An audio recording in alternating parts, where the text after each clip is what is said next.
In this guide, I'll show you how to connect a PS5 controller to your PS5 without a USB-C cable.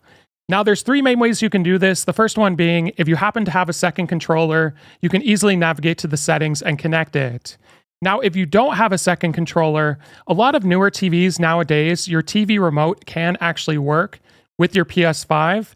For example, I have this Fire TV remote and it works on it. Now, if you don't have that either, if you have your phone, you can also use that to navigate the menu by downloading the PlayStation Remote Play app, connecting to your PS5, and using it as a remote. So once you've selected one of those options, what you want to do from the home menu is navigate to settings in the top right corner. Then we're going to scroll down and we're going to go to accessories, general, Bluetooth accessories, and I already have one controller connected. I'll show you how to connect the second one. So what you want to do is press the PlayStation button and the share button and press and hold at the same time until the lights on the front of the controller start flashing. Now they will start flashing blue as long as it's charged, and you can barely see it, it is flashing. And if you take a look now, you'll see under accessories found, a DualSense wireless controller.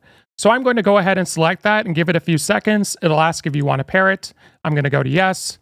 And now you'll notice it'll ask me to sign into a different account, and this controller is already connected. It's simply just a matter of signing into another account.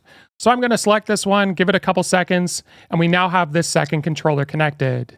If this guide was helpful, like and subscribe, and we'll see you in the next one.